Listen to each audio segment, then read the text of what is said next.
हाँ जी, नमस्कार। क्या हाल चाल है सभी के? बढ़िया होंगे। तो अपन जो शुरू कर रहे थे कक्षा 12वीं की जो पुस्तक थी मानव भूगोल के मूल सिद्धांत, उसका अपन ने फर्स्ट चैप्टर कंप्लीट कर लिया था। सेकंड चैप्टर को भी अपन ने लगभग पढ़ लिया था, कुछ भाग बचा हुआ है उसका, उसके आज अपन बात करेंगे। ठीक है, तो अपन ने पढ़ लिया था जनसंख्या वितरण को प्रभावित करने वाले जो कारक थे उनको पढ़ लिया था, अच्छे से समझा भी था। आज हम बात करेंगे जो अपना है जनसंख्या वृद्धि टॉपिक इसके अंदर, उसको लेकर अपन चर्चा करेंगे और अच्छे से उसको समझेंगे। तो बने रहिए अंत तक, बेहतरीन तरीके से कक्षा होगी, अच्छे से एक एक चीज़ें पढ़ेंगे अपन। ठीक है, कोई डाउट्स हो तो कमेंट में बता दिया करो आप, है ना। बढ़िया तरीके से जो अपनी बोर्ड एग्ज़ाम्स की तैयारी है उसमें अच्छा परफॉर्मेंस करना है अपने को, है ना। तो अपन बात कर रहे थे किसकी? जनसंख्या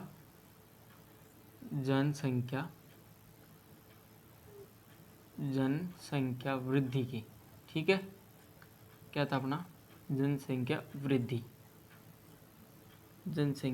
की। ठीक है,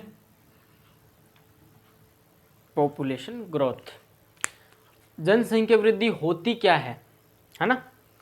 जनसंख्या वृद्धि का टॉपिक पढ़ रहे हैं तो पहली चीज़ तो ये जानना ज़रूरी हो जाता है, अपने लिए आवश्यक हो जाता है कि जनसंख्या वृद्धि का जो टॉपिक पढ़ रहे हैं तो जनसंख्या वृद्धि कहते किसे हैं, इसका मतलब क्या होता है, इसका मीनिंग क्या होता है।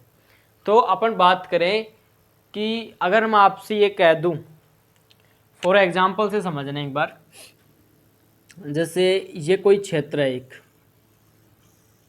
ठीक है, ये कोई ए स्थान है, ए जगह है, ठीक है ना। यहाँ पे 2011 में कितने लोग थे? 2011 में यहाँ पे कितने लोग थे मैं बता दो, आप बोल दो 500, है ना। फिर सुनना, जैसे जैसे साल बीतता गया 2017 में 15 में देख लो आप, तो 15 में यहाँ पे हो गए कितने लोग? 700। ठीक है, और टाइम बीतता गया, टाइम स्पेंड होता गया, तो 2020 की अपन बात करें, 2020 में यहाँ पे लोग रह गए 300।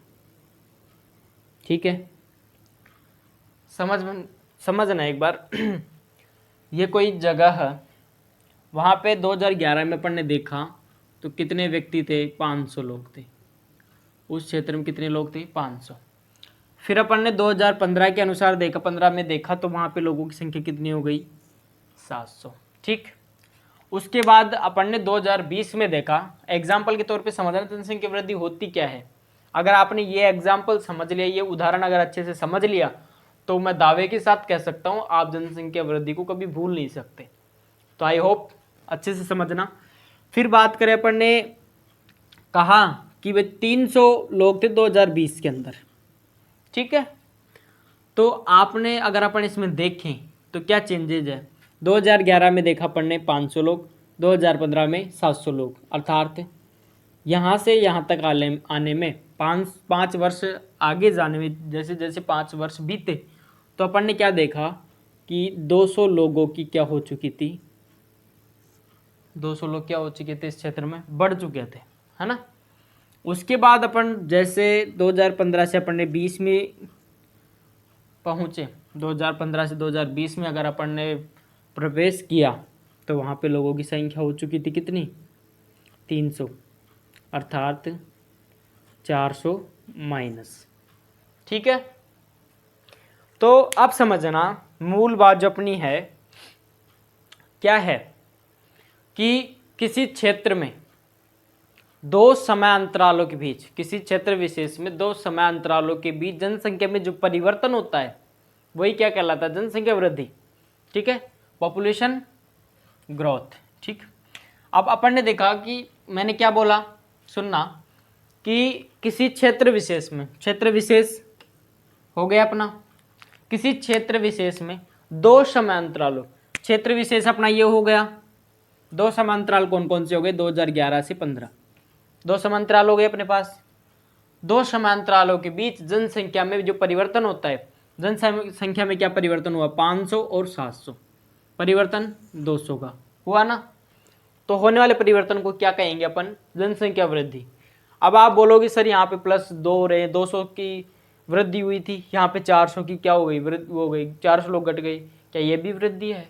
हाँ बच्चे, ये भी क्या है, वृद्धि है। आगे अपन पढ़ेंगे जनसंख्या के अंदर एक धनात्मक वृद्धि और एक पढ़ेंगे मेरे बच्चे ऋणात्मक वृद्धि। दो वृद्धि हो गई। उसके बाद अपन पढ़ेंगे एक प्राकृतिक वृद्धि। क्या पढ़ेंगे, प्राकृतिक वृद्धि। और एक पढ़ेंगे अपन वास्तविक वृद्धि। क्लियर? आई होप आपको अच्छे से समझ में आया होगा ये वृद्धि वाला। अगर आपने इसको समझ लिया तो मैं लगभग सभी के इस एग्जाम्पल से समझ में आ जाएगा। ठीक है, अब अपन देखते हैं जनसंख्या वृद्धि की परिभाषा क्या थी, अभी अपन ने बात की थी, परिभाषा देखना भी। जनसंख्या वृद्धि की परिभाषा, किसी क्षेत्र विशेष में समय के दो अंतरालों के मध्य जनसंख्या में होने वाले परिवर्तन को क्या कहेंगे, जनसंख्या वृद्धि। डेफिनेशन की बात करें, परिभाषा की बात करें तो किसी क्षेत्र में समय के दो अंतरालों के मध्य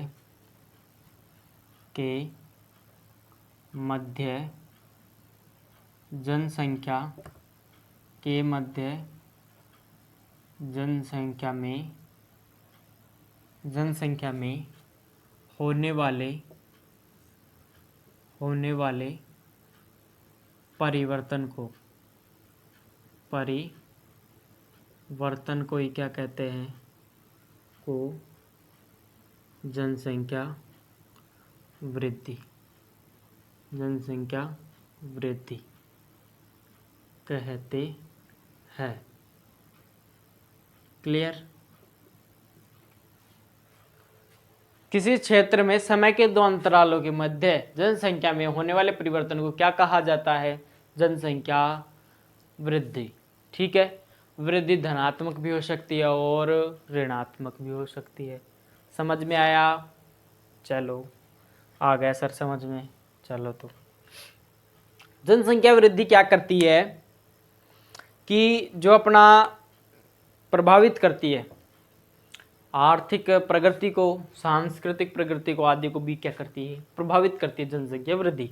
जैसे आर्थिक प्रगति से तात्पर्य है, जैसे अभी अपन ने एग्जाम्पल से समझा था भाई, उस क्षेत्र में 200 लोगों की वृद्धि हुई, तो स्वाभाविक सी बात है कि खाने पीने की जो वस्तुएं होंगी, पहनने की जो कपड़े वगैरह होंगे, उनमें भी वृद्धि होगी ना, अर्थात पैसा ज़्यादा लगेगा उनमें। 200 लोगों की वृद्धि हुई है।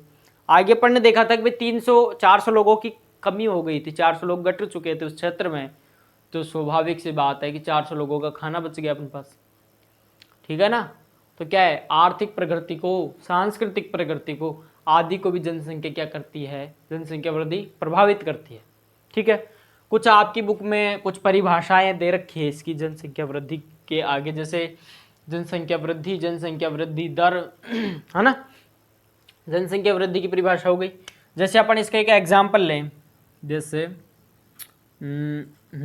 2001 में भारत की जनसंख्या कितनी थी, 102.70 करोड़, इतनी थी।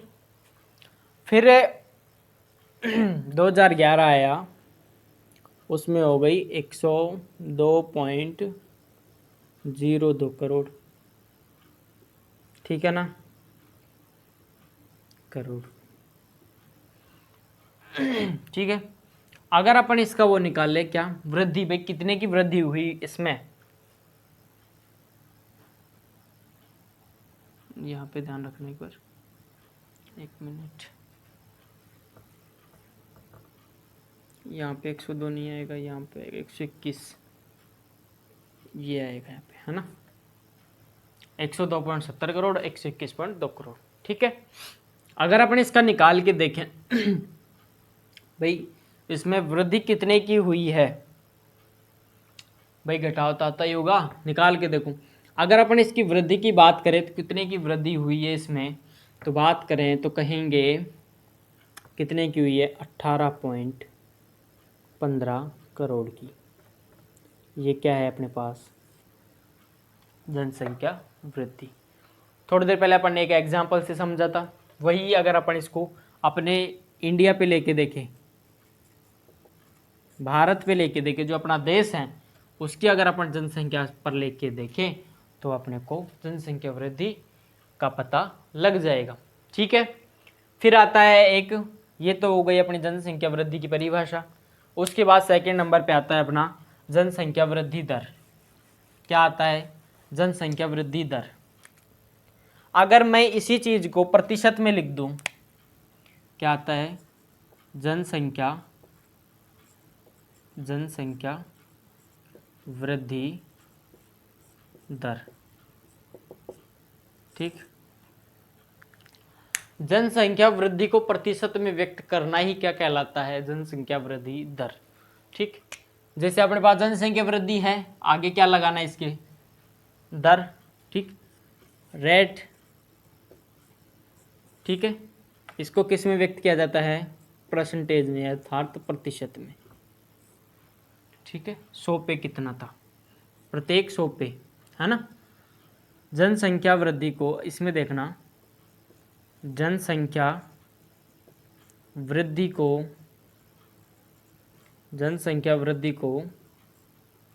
प्रतिशत में व्यक्त करना ही क्या कहलाता है, व्यक्त करना ही क्या कहलाता है, जनसंख्या वृद्धि दर। ठीक है, जनसंख्या वृद्धि को प्रतिशत में व्यक्त किया तो वो क्या कहलाएगा, जनसंख्या वृद्धि दर कहलाएगा। ठीक है, आगे देखना, आगे आते हैं अपने, जो अभी अपन ने थोड़ी देर पहले बात की थी, धनात्मक वृद्धि, ऋणात्मक वृद्धि, एक आती है प्राकृतिक वृद्धि, वास्तविक वृद्धि। ठीक है, उसके बाद अपन पढ़ेंगे जनसंख्या वृद्धि को प्रभावित करने वाले परिवर्तन के कारक, घटक बोल दो, कारक बोल दो। ठीक है, आगे आती है अपने प्राकृतिक वृद्धि। कौन सी आती है, प्राकृतिक वृद्धि, जनसंख्या प्राकृतिक वृद्धि।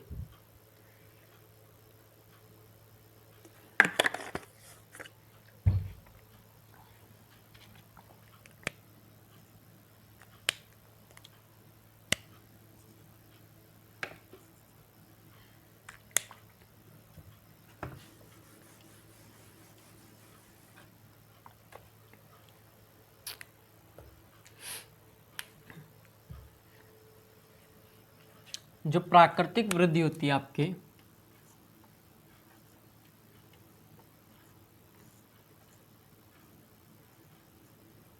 प्राकृतिक वृद्धि को समझना, इसमें क्या होता है, प्राकृतिक वृद्धि में क्या होता है कि किसी क्षेत्र में अगर 500 लोग रहते हैं, ठीक है, उनमें से अगर किसी कारण से, बीमारी से या अन्य किसी कारण से अगर 200 लोगों की क्या हो जाती है, डेथ, मृत्यु हो जाती है। ठीक है, किसी क्षेत्र में अगर 500 लोगों ने जन्म लिया है, उनमें से 200 लोगों की कारणवश क्या हो गई, मृत्यु हो गई। ठीक है, तो कितने बचे इसमें, 300 लोग उस क्षेत्र में। अगर जन्म लिया 500 ने और मृत्यु हो गई 200 की, तो वृद्धि कितने की हुई, 300 लोगों की हुई ना। ये क्या कहलाएगी अपने, प्राकृतिक वृद्धि।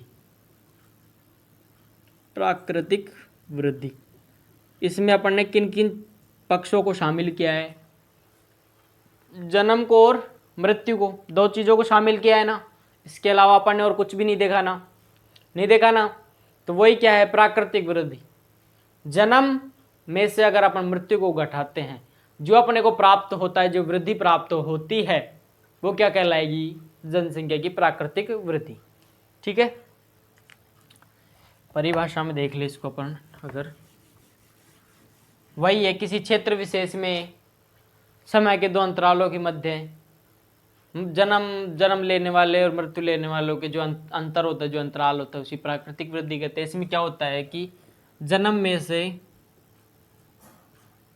से मृत्यु को घटाया जाता है। सिंपल सा, आपको समझ में आना चाहिए, क्योंकि ये परिभाषा आपकी बुक में भी दे रखा है। जन्म में से अपन ने किसको घटा दिया, मृत्यु को घटा दिया, ये कौन सी वृद्धि है जो अपने को प्राप्त होगी, वो क्या कहलाएगी, जनसंख्या की प्राकृतिक वृद्धि। क्या कहलाएगी, प्राकृतिक वृद्धि। ठीक है, आगे अपन नेक्स्ट देखें, समझने के एग्जाम्पल के तौर पे,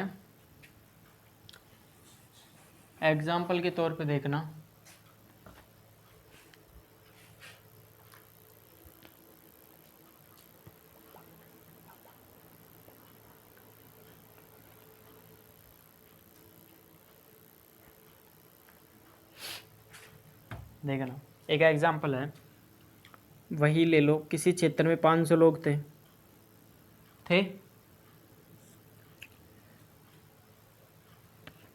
500 लोग थे, 500 है ना, उनमें से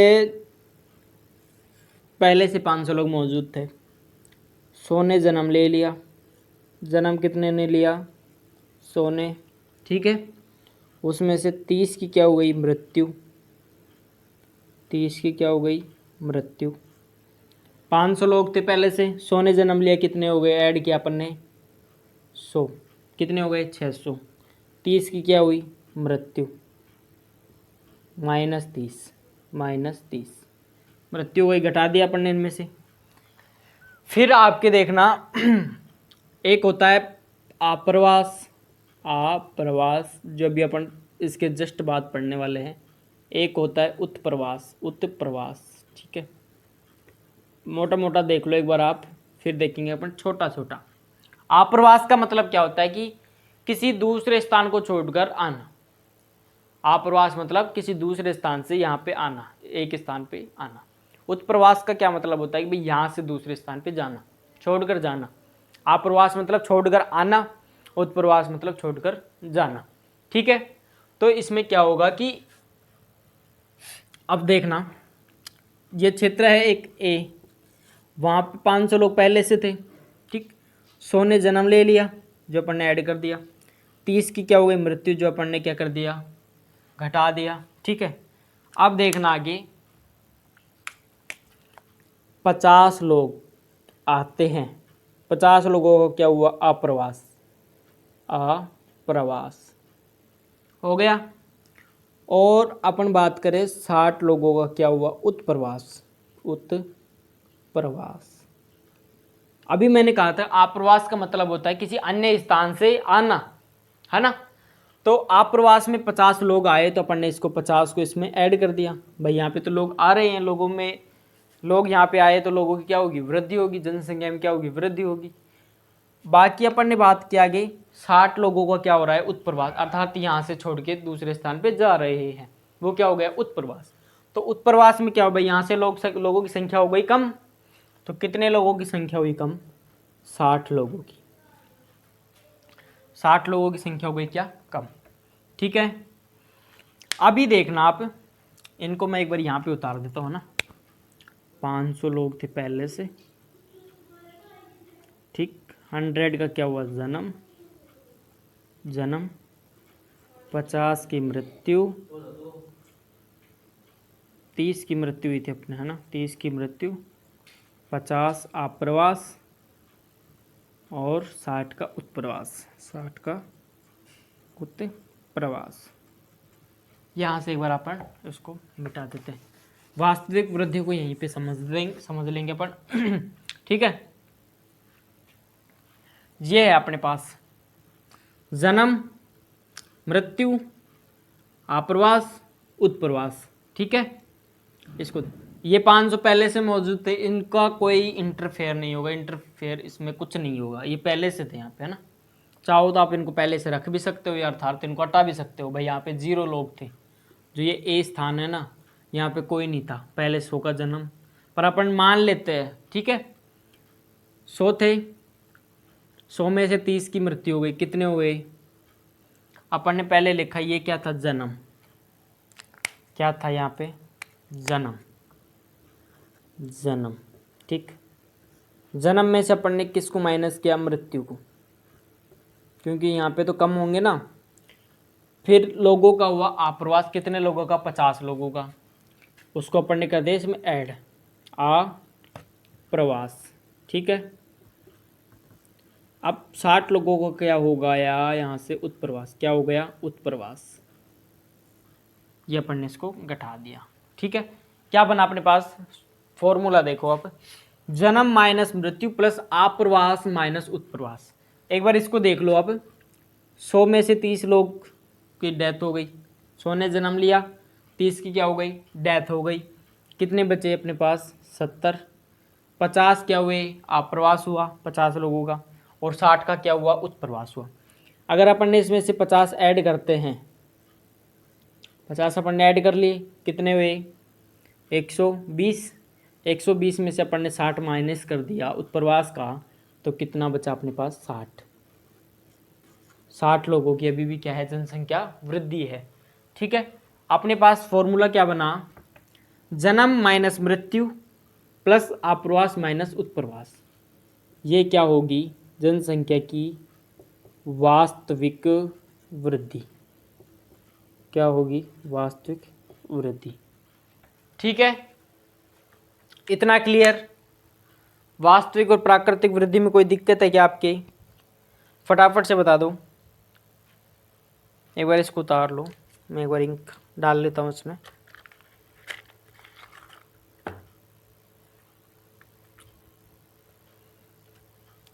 आगे देखेंगे अपन धनात्मक वृद्धि और ऋणात्मक वृद्धि। ठीक है, कि धनात्मक वृद्धि क्या होती है, ऋणात्मक वृद्धि क्या होती है। धनात्मक वृद्धि की बात करें तो इसमें क्या होता है कि मृत्यु दर कम होती है और जन्म दर क्या होती है? अधिक होती है, तो क्या होगी? धनात्मक वृद्धि होगी। वहीं बात करें अपन ऋणात्मक वृद्धि की, तो ऋणात्मक वृद्धि में क्या होता है कि मृत्यु दर ज़्यादा होती है और जन्म दर क्या होती है? कम होती है। ठीक है, फिर उसके बाद अगर अपन बात करें किसकी? जनसंख्या परिवर्तन के घटक, जन्म, मृत्यु और प्रवास। ठीक है, उसके बाद अपन बात करेंगे जन्म के बारे में, अशोधित जन्म दर के बारे में बात करेंगे, अशोधित मृत्यु दर के बारे में बात करेंगे। ठीक है, उसके बाद अपन बात करेंगे प्रवास के बारे में। ठीक, फिर आज के लिए इतना ही काफ़ी रहेगा। क्लास लंबी हो जाती है, फिर बोर हो जाते हो आप, इसमें टाइम ज़्यादा लग जाता है अपने पास। कोई नहीं, कम पढ़ना चाहिए पर अच्छा पढ़ना चाहिए। ठीक है, अगर लेके बैठे रहें, अगर पूरी बुक को पढ़ ले तो और समझ में आए एक पेज ही नहीं, तो फिर उससे कोई फ़ायदा नहीं है। ठीक है, आगे अपन बात करें जनसंख्या की धनात्मक वृद्धि। धनात्मक वृद्धि में क्या होता है? धनात्मक वृद्धि में क्या होता है कि जो किसी भी क्षेत्र की अपन बात करें, ठीक है, उसमें क्या होगी? जन्म दर तो क्या होगी? अधिक होगी। जन्म दर क्या होगी बच्चों? ज़्यादा होगी। वहीं मृत्यु दर क्या होगी? मृत्यु दर क्या होगी? वो होगी कम। ठीक है, जन्म लिया 100 लोगों ने और मृत्यु हुई 50 लोगों की, तो जन्म दर क्या है? अधिक है और मृत्यु दर कम है। तो ये क्या यहाँ पे 50 लोगों की क्या हुई है? आप बोलोगे सर 50 लोगों की क्या हो गई? वृद्धि हो गई। तो अपन क्या कहेंगे इसको? धनात्मक वृद्धि कहेंगे ना, धनात्मक वृद्धि। ठीक है, बात करें वहीं अपन ऋणात्मक वृद्धि की। ऋणात्मक वृद्धि में क्या होता है? मृत्यु दर क्या होती है? अधिक होती है। मृत्यु दर क्या होती है? अधिक होती है। और जन्म दर क्या होती है? कम होती है। जन्म दर क्या होती है? कम होती है। देखो 100 लोगों की क्या हो गई, मृत्यु। 50 लोगों ने लिया क्या, जन्म। 50 तो जन्म ले रहे हैं और 100 की क्या हो रही है, मृत्यु। अब आप बोलोगे सर 50 जन्म ले रहे 100 कैसे मरेंगे। अरे भाई पहले से भी तो लोग मौजूद थे ना वहाँ पे। भाई किसी स्थान पे ये थोड़ी ना है कि अपने आप प्रकट हो रहे हैं 50 लोग फिर 100 मर रहे हैं। पहले से भी तो किसी क्षेत्र में लोग मौजूद थे, तो वहाँ पे 50 बच्चों का जन्म होता है और वहाँ पे 100 लोगों की मृत्यु हो जाती है। उसमें बच्चे भी हो सकते हैं, बड़े भी हो सकते हैं, बूढ़े भी हो सकते हैं। ठीक है, तो यहाँ पे कितने की कमी हो गई, 50 की, हुई ना। ये क्या हो गई, ऋणात्मक वृद्धि, ऋणात्मक वृद्धि। Clear, clear. हाँ सर, एक ही नंबर समझ में आ गया, समझ में आ गया। तो भाई चल आगे चलते हैं अपन। जनसंख्या परिवर्तन के घटक किनको देखते हैं अपन, जनसंख्या परिवर्तन के घटक, परिवर्तन के घटक कौन कौन से। ठीक है, घटकों की अपन बात करें तो उसमें पहला आता है, पहला नाम जिसका आए वो है क्या, जन्म। सेकंड मृत्यु, उसके बाद प्रवास, प्रवास। ठीक है, जन्म मृत्यु प्रवास, ये क्या है, जनसंख्या परिवर्तन के घटक हैं। ठीक है, इससे क्या होता है, जनसंख्या परिवर्तन होता है। क्या तो जनसंख्या बढ़ेगी या फिर घटेगी। ठीक है, अपन बात करें पहला जन्म, जन्म अशोधित जन्म दर की बात करें, अशोधित जन्म दर, इसकी बात करें तो क्या होगी इसकी परिभाषा, किसी क्षेत्र विशेष में वर्ष के 2 समय अंतरालों में, वर्ष के 2 समय अंतरालों में जो प्रति 1000 स्त्रियों पे जो जन्म लेने वाले बच्चे हैं उनकी संख्या को क्या कहेंगे, जन्म दर। समझना कि भाई कोई क्षेत्र है, ठीक है, प्रति 1000 व्यक्तियों पर कितने जन्म ले रहे हैं। ठीक है, तो उसे क्या कहेंगे अपन, जन्म दर। जैसे अशोधित जन्म दर, जिसे इंग्लिश में कहते हैं crude birth rate, CBR, CRU, crude BIRTH, birth rate, birth rate, अशोधित जन्म दर। ठीक है, इसमें क्या होता है, प्रति 1000 स्त्रियों पर, प्रति 1000 स्त्रियों पर जन्म लेने वाले बच्चों की संख्या से इसका तात्पर्य है प्रति 1000 स्त्रियों पर कितने बच्चे जन्म ले रहे हैं। ठीक है, अगर बात करें अपने इसके सूत्र की तो होता है अशोधित जन्म दर का सूत्र होगा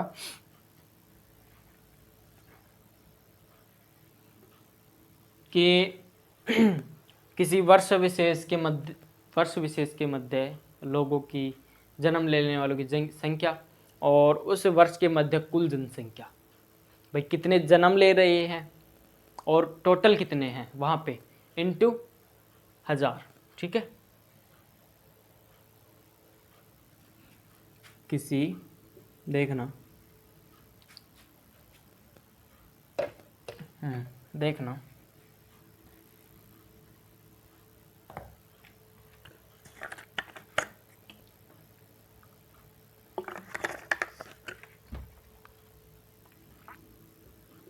किसी वर्ष विशेष में, किसी वर्ष विशेष में जीवित जन्म, ठीक है, वर्ष विशेष के मध्य, वर्ष विशेष के मध्य जनसंख्या, कुल जनसंख्या, किसी वर्ष विशेष के मध्य जनसंख्या। ठीक है, वो भी लिख लेना आप, इसमें क्षेत्र में है ना, किसी क्षेत्र में है, किसी क्षेत्र विशेष में, क्षेत्र विशेष में वर्ष के मध्य जनसंख्या, संख्या। कहने का मतलब सुनना इसका, आगे आएगा इनटू 1000। भाई एक वर्ष में प्रति 1000 स्त्रियों पर कितने बच्चों का जन्म हो रहा है। ठीक है, अब हो गया वर्ष विशेष में जीवित जन्म। भाई कितने बच्चों ने जन्म लिया एक वर्ष के अंदर, और उसी वर्ष के अंदर लोगों की जनसंख्या कितनी थी उस क्षेत्र में। ठीक है, जैसे एक एग्जाम्पल के तौर पे देखें, किसी वर्ष में जन्म लिया कितने ने, 20 लोगों ने, 200 मान लो 200 लोगों ने जन्म लिया एक वर्ष में। ठीक, अपन क्या ज्ञात कर रहे हैं, CBR। ठीक, आयशोधित जन्म दर। और उस क्षेत्र की जनसंख्या क्या थी, वो थी, ये मान लो आप तो 10,000। ठीक, नहीं 1 लाख मान लो, 200 लोगों ने जन्म लिया, 1 लाख वहाँ की जनसंख्या थी, इनटू क्या अपन ने 100। ठीक है, इससे कैंसिल, तो वहाँ की बर्थ रेट कितनी होगी, अशोधित जन्म दर कितनी होगी, 2%। ठीक है, आ गया समझ में। ये है CBR। एक पढ़ते हैं अपन CDR, अशोधित मृत्यु दर, जिसको अपन कहें CDR। क्या है CDR, प्रवास, CDR।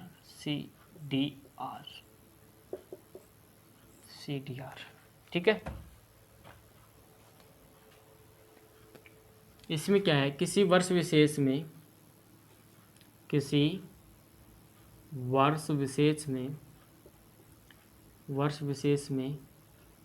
मृतकों की संख्या, मरने वालों की संख्या, मृतकों की संख्या। ठीक है, उस वर्ष के मध्य अनुमानित जनसंख्या, उस वर्ष के मध्य अनुमानित क्या है, जनसंख्या इनटू वही 1000। ठीक है, उस वर्ष के मध्य में अनुमानित जनसंख्या। भाई वर्ष में लोगों की मृत्यु कितने लोगों की हुई थी, और उस वर्ष के मध्य जनसंख्या।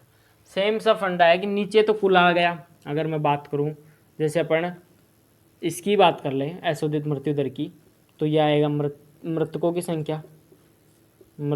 संख्या। ठीक है, नीचे आएगा कुल जनसंख्या इनटू 1000। बस याद क्या रखना है अपने को, याद ये रखना है कि अपन किस वर्ष की बात कर रहे हैं। ठीक है, अगर अपने को 2011 में अगर निकालना चाहिए, 2011 का CDR निकालना चाहिए अपन। ठीक है, तो उस वर्ष में कितने लोगों की मृत्यु हुई, ये आंकड़ा अपने को ध्यान होना चाहिए। ठीक है, उस वर्ष कुल जनसंख्या कितनी थी, ये याद होना चाहिए। अपने को वर्ष विशेष का ध्यान रखना चाहिए। अगर आपसे पूछ रहा है 2011, अगर आप आंकड़े इसमें लिख रहे हो 2021 के, तो वो क्या है, अपना गलत हो जाएगा। क्लियर। मेन क्या है उसमें, CBR में भी यही फंडा है, CBR में भी यही है, जन्म लेने वालों की संख्या और बटे में कुल जनसंख्या इनटू 1000। बस याद किसको रखना है अपने को, जो वर्ष हैं, अपन किस वर्ष विशेष की बात कर रहे हैं, उस वर्ष विशेष को याद रखना है, और किस क्षेत्र की बात कर रहे हैं, ये चीज़ अपने को याद रखनी है। ठीक है, आगे देखना, अपन बात करेंगे लास्ट एक अपना है प्रवास। जनसंख्या परिवर्तन का जो घटक है उसमें अपना क्या आता है, ये अपन ने देख लिया, बात करते हैं अपन प्रवास की। प्रवास क्या होता है, एक स्थान से दूसरे स्थान पर लोगों का क्या गमन क्या कहलाता है, प्रवास कहलाता है। ठीक है, अब प्रवास स्थायी भी हो सकता है, अस्थायी भी हो सकता है, और मौसमी भी हो सकता है। कुछ लोग क्या करते हैं, स्थायी रूप से प्रवास कर जाते हैं, कुछ अस्थायी रूप से प्रवास करते हैं। भाई किसी कार्य से गए, कार्य समाप्त हुआ, वापस आ गए। कुछ लोग मौसम के अनुसार प्रवास करते हैं। इस क्षेत्र में गर्मी है, ठंडे इलाकों में चले जाओ, जब वो उस क्षेत्र में गर्मी पड़ेगी तो यहाँ पे आ जाओ। ठीक है, ये क्या हो गई, अपने मौसमी वृद्धि हो गई। समझ में आ गया। वृद्धि कितने प्रकार की, 3 प्रकार की। कौन कौन सी सर, स्थायी, मौसमी और अस्थायी, 3 प्रकार की हो गई वृद्धि। और प्रवास, वृद्धि नहीं प्रवास की बात करें, सॉरी, प्रवास। प्रवास कितने प्रकार का सर, 3 प्रकार का। कौन कौन सा, स्थायी, हाँ, स्थायी, हाँ, अस्थायी, और मौसमी। ठीक है, क्लियर। और प्रवास में मैं बोल दूं भाई, प्रवास कहाँ कहाँ होता है, कहाँ से कहाँ प्रवास कर सकते हैं अपन। तो आपने कहा सर हम गांव से गांव की तरफ भी प्रवास कर सकते हैं। भाई एक गांव से दूसरे गांव में प्रवास कर सकते हैं, गांव से गांव में प्रवास कर सकते हैं। मैं कहा ठीक है। फिर मैं बोलूँ और, आपने जवाब दिया सर हम गांव से नगर की तरफ भी कर सकते हैं। ठीक है सर, हम नगर से गांव की ओर भी तो कर सकते हैं, गांव से नगर ही थोड़ी जाएंगे, नगर से गांव में भी तो आ सकते हैं। ठीक है, मान लिया। मकोर, आपने कहा सर हम नगर से नगर भी तो जा सकते हैं, ज़रूरी थोड़ी ना है हम गांव ही आए, हमारा मन नहीं लगता वहाँ पे। ठीक है, समझना। मैं बोलूँ भाई अपन प्रवास कहाँ कहाँ कर सकते हैं, तो आपने कहा सर हम गांव से गांव भी कर सकते हैं। ठीक है, हम गांव से नगर की तरफ भी कर सकते हैं। ठीक है, हम नगर से गांव की तरफ कर सकते हैं। ठीक है, हम नगर से नगर की तरफ भी कर सकते हैं। वेरी गुड, है ना। प्रवास कहाँ कहाँ कर सकता है मनुष्य, गांव से गांव की ओर, गांव से नगर की ओर, नगर से गांव की ओर और नगर से नगर की ओर। ठीक है, 4 जगह प्रवास कर सकता है। और प्रवास कितने प्रकार का होता है पूछ लिया जाए आपसे, स्थायी, अस्थायी और मौसमी। क्लियर। आगे अपन बात करें, प्रवास की परिभाषा देख ली अपन ने, प्रवास कहाँ कहाँ होता है ये देख लिया, प्रवास किस प्रकार से हो सकता है, अस्थायी, स्थायी और मौसमी। ठीक, उसके बाद आप अपने अभी थोड़ी देर पहले बात की थी 2 शब्दों की, एक होता है उत्प्रवास, उत्प्रवास, आप्रवास, आप्रवास। ठीक, 2 तो ये हो गई, 2 शब्द, 2 शब्द ये आएंगे, उद्गम स्थल, उद्गम, उद्गम स्थल। ठीक है, और गंतव्य स्थल, उद्गम स्थल, गंतव्य स्थल। अपन इन 4 की बात करते हैं। उद्गम स्थल देखना, ये श्याम है, कौन है ये, श्याम, बड़ा खुश लग रहा है। ठीक है, ये अपने गांव कहाँ पे है, श्यामपुर में, श्यामपुर में, अपने गांव श्यामपुर में है ना। अब इसको जाना है, जाना तो नहीं था, देखना यहाँ पे एक गांव है रामपुर। ठीक है, यहाँ पे है क्या, श्यामपुर, जहाँ पे श्याम रहता है। ठीक है, अब कुछ कारण हुए, कुछ कारणों की वजह से श्याम यहाँ से स्टार्ट करता है जाना, श्याम ने यहाँ से प्रारंभ कर दिया निकलना। कुछ भी कारण हो सकता है, मैंने बताया ना, प्रवास मौसमी भी हो सकता है, स्थायी भी हो सकता है, अस्थायी भी। तो कोई सा प्रवास कर रहा हो भी अपने को ये मतलब नहीं है भाई कौन सा प्रवास कर रहा है, अभी अपने को मतलब है कि भाई प्रवास कर रहा है। प्रवास का भी अपन ने मतलब देखा था, परिभाषा देखी थी, एक स्थान से दूसरे स्थान पर जाना या आना, आगमन करना ही क्या कहलाता है, प्रवास कहलाता है। शाम यहाँ से स्टार्ट करता है, यहाँ से जाता है, जाता है, जाता है, जाता है, जाता है और पहुँच जाता है रामपुर। ठीक है, अब शाम कहाँ पे आ गया, रामपुर में आ गया। श्याम यहाँ से कहाँ पे आ गया, रामपुर में आ गया ना रामपुर में। जहाँ से उसने स्टार्ट किया था उसका मिड पॉइंट कहाँ था, यहाँ पे श्यामपुर। ठीक है, तो उसने जाना शुरू कहाँ से किया था, आप बोलोगे सर श्यामपुर से। ठीक है, यहाँ से उसने स्टार्ट किया था, अपन इसको क्या कहते हैं, उद्गम स्थल। ठीक है, उद्गम स्थल बोल दिया। जाना कहाँ था उसको, सर रामपुर जाना था। यहाँ पे जाके क्या हो गया, वो रुक गया। ठीक है, उसका गंतव्य कौन था, रामपुर, तो अपन ने इसको बोल दिया गंतव्य स्थल। क्या बोल दिया, गंतव्य स्थल। ठीक है, उद्गम स्थल गंतव्य स्थल क्लियर। राम ने शुरू किया कहाँ से किया था, श्याम ने श्यामपुर से, श्यामपुर से स्टार्ट किया उसने चलना, तो वो क्या है उसका उद्गम स्थल। समाप्त कहाँ पे कर दिया, रामपुर में जाके, तो वो उसका क्या हो गया, गंतव्य स्थल। ठीक है, आगे बात करें अपन इनकी, दो अपने कंप्लीट। आगे अपन बात करें उत्प्रवास और अप्रवास।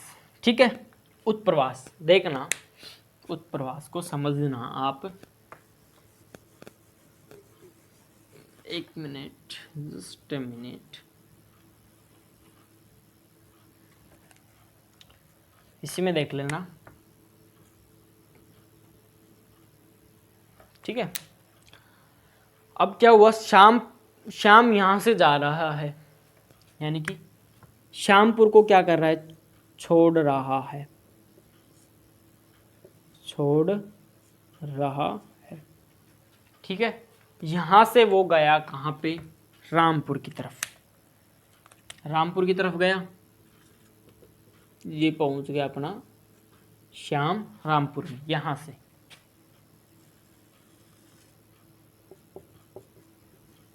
पहुंच गया। अब यहां से उसने क्या किया, स्थान को छोड़ दिया, छोड़ दिया ना यहां से, तो इसको छोड़ के यहां पे जा रहा है, तो यहां से क्या कहलाएगा, ये जिस स्थान को छोड़ा उसने, किसको छोड़ दिया, श्यामपुर को, तो ये क्या कहलाएगा, उत्प्रवास। उत्प्रवास, स्थान को छोड़ के नए स्थान पे चले जाना क्या कहलाता है, उत्प्रवास। अगर अपन श्यामपुर से देखें तो अपन क्या कहेंगे, भाई श्याम ने क्या कर दिया, उत्प्रवास कर दिया, भाई यहां से छोड़ के अन्य स्थान पे चला गया। ठीक है, फिर यहाँ पे उसका दोस्त मिल जाता है उसको, राम। कौन मिल जाता है, राम, ये हो गया राम। ठीक है, राम मिल जाता है, और यहाँ पे उसका दोस्त था कौन, चिंटू। चिंटू चिंटू चिंटू ने क्या कहा कि भाई श्याम यहाँ से छोड़ के चला गया, तो यहाँ से उसने क्या कर दिया, उत्प्रवास कर दिया भाई साहब। फिर राम बोलता है कि भाई हमारे तो मेरा दोस्त आ रहा है, उसने क्या कर लिया, अप्रवास कर लिया, अर्थात उसने यहाँ पे नया नया प्रवेश कर लिया, यहाँ पे आ गया वो किसी स्थान को छोड़ के, तो उसने क्या कर लिया, यहाँ पे रहना स्टार्ट कर दिया, तो उसने क्या किया है, अप्रवास किया है, किसी दूसरे स्थान से आना। तो राम के लिए क्या है, वो अप्रवास, क्योंकि उसके जो स्थान पे वो, जहाँ पे वो रह रहे हैं, वहाँ पे क्या हुआ, वृद्धि हुई है ना, वहाँ पे लोग आए हैं, व्यक्ति आया है, तो उसके लिए क्या है, वो अप्रवास। अप्रवास मतलब किसी अन्य स्थान से आना। ठीक है, और चिंटू के लिए क्या है, वो उत्प्रवास, क्योंकि यहाँ से एक व्यक्ति क्या हो गया, कम हो गया, उत्प्रवास हो जाएगा उसका। श्याम के लिए क्या है, वो उत्प्रवास, क्योंकि श्यामपुर को छोड़ के श्याम क्या कर गया, यहाँ से निकल गया, उसको छोड़ चुका है, उस गांव को छोड़ चुका है, तो चिंटू के लिए क्या है, वो उत्प्रवास है। और राम के लिए क्या है, वो अप्रवास है, क्योंकि वहां से आ रहा है, रामपुर आ रहा है। ठीक है, आई होप आपको उत्प्रवास अप्रवास अच्छे से समझ में आया होगा। आगे अपन बात करें, प्रवास को प्रभावित करने वाले जो कारक होते हैं उनकी बात करते हैं अपन। प्रवास को कौन कौन से कारक प्रभावित करते हैं, तो उनमें दो नाम आते हैं अपने पास। पहला आएगा, एक आता है अपकर्ष कारक, अपकर्ष कारक, अपकर्ष कारक। एक आता है अपकर्ष कारक, अपकर्ष कारक, और एक आता है प्रतिकर्ष कारक। अपकर्ष और प्रतिकर्ष कारक, दो कारक आते हैं अपने पास। अपकर्ष का मतलब एक अपन देखिए अच्छे वे में, ठीक है, जिसमें आते हैं रहन सहन की अच्छी दशाएं, स्वास्थ्य, शिक्षा, परिवहन, रोजगार के अवसर आदि चीज़ें इसमें आती है। ठीक है, कौन कौन से आती है? अगर अपना अपकर्ष की बात करें तो यहाँ पे देखना, रोजगार के अवसर, रोजगार के बेहतर अवसर, बेहतर अवसर। ठीक है, रहन सहन की अच्छी दशाएं, रहन सहन की अच्छी दशाएं, स्वास्थ्य, शिक्षा, स्वास्थ्य, शिक्षा। ठीक है, ये अच्छी प्रकार से मिले। वहीं बात करें अपन प्रतिकर्ष कारक की,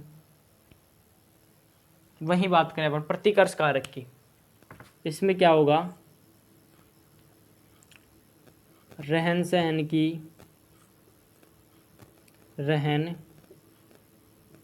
सहन की निम्न दशाएं, निम्न दशाएं। ठीक है, राजनीतिक उपद्रव, राजनीतिक उपद्रव। ठीक है, इसमें आएगा एक, ठीक है, और बेरोजगारी, बेरोजगारी। ठीक है, इसमें तो आएंगे अपकर्ष कारक में अच्छी अच्छी बातें, प्रतिकर्ष में आएंगी जो व्यक्ति के लिए अनुकूल नहीं है, व्यक्ति उन चीज़ों का एक्सेप्ट नहीं करता है, उन चीज़ों से दूर होना चाहता है। ठीक है, वो चीज़ उसको क्या करती है? प्रभावित करती है।